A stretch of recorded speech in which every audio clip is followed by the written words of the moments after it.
अध्यात्म विज्ञान कोई धर्म या संप्रदाय नहीं है, ये स्पिरिचुअल साइंस है जो कुदरत के कानून पर आधारित है। ये विज्ञान पूरे ब्रह्मांड के सभी रहस्यों को उजागर करता है और जीवन के सभी पहलुओं को समझने के लिए एक नई दृष्टि देता है।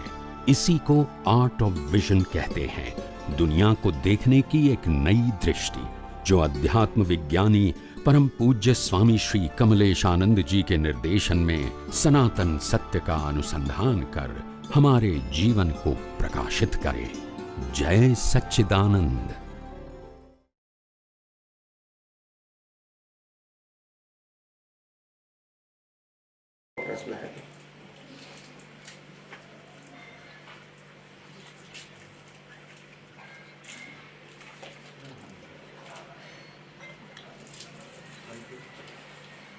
स्वामी जी, भवी जीव और अभवी जीव किसको बोलते हैं?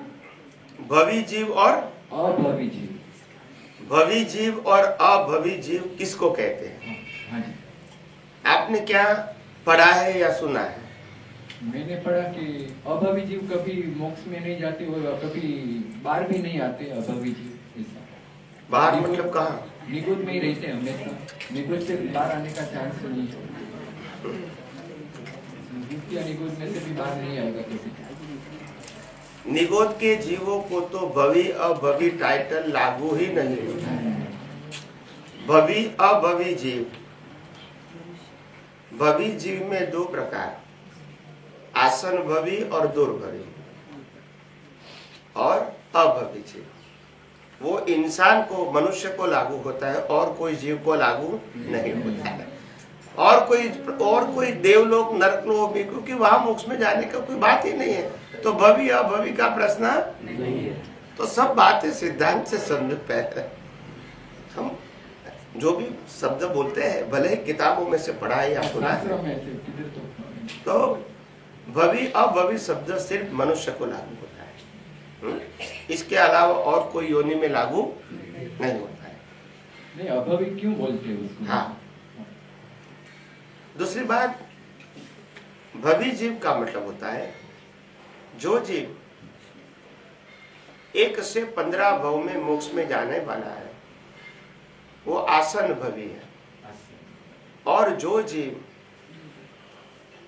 बहुत सारे अवतार के बाद मोक्ष में जाएगा, वो दूरभवी जीव है। क्या है? आसन और दूर। और अभवी जीव का मतलब ये काल चक्र के अंदर, क्या बताया? ये काल चक्र के अंदर जो जीव मोक्ष में नहीं जाने वाला है, ये काल चक्र के आधार से अभवी है, सर्व काल के लिए अभवी नहीं है। समझ में आया? ये किताबों की बात नहीं समझ में आएगी। बिल्कुल समझ में नहीं आएगी। ये बुद्धि की बात नहीं है। जो शास्त्र पढ़ के उत्तर देगा उनको तो वो ट्रेडिशनल उत्तर ही मिलेगा, उनमें उनकी डेप्थ या सोच नहीं होगी। वो तो बेचारा सिंपल ही अर्थ करेगा कि अब भवी का मतलब मोक्ष में नहीं जाएगा, ये काल में नहीं जाएगा। ये जो काल चक्र है, बहुत बड़ा काल चक्र है। ये काल चक्र में जो जीव मोक्ष में नहीं जाएगा, ये काल के लिए अभवी। समझ में आया? सर्वकाल के लिए ऐसा नहीं। आत्मा कभी अभवी हो सकता है? तो आत्मा ही नहीं है, मोक्ष स्वरूप ही है। आत्मा तो किसी का डिफरेंट है नहीं। और मोक्ष में तो आत्मा जाता है, बॉडी तो जाता नहीं है। तो ये सब समझना चाहिए। तो दुनिया के बड़े बड़े विद्वान पुरुष या बड़े बड़े शास्त्र ज्ञानी भी इसको समझने में असमर्थ होते हैं, क्योंकि उनकी सोच शब्द और शब्द के अर्थ तक ही लिमिटेड होती है। वो आगे प्रैक्टिकल कुछ सोचते नहीं है कि ऐसा कैसे हो सकता है, कोई भी आत्मा परमानेंटली अभवी कैसे हो सकता है? कोई आत्मा थोड़ी की जड़ है। मगर सोचते ही नहीं। बोलो किताब में लिखा है कि अभवी कभी मोक्ष में नहीं जाते, तो रिपीट कर देते हैं। ऐसा नहीं है। उनकी दूसरी साइड सोचेंगे तो मालूम होगा ना कि ऐसा कैसे हो सकता है।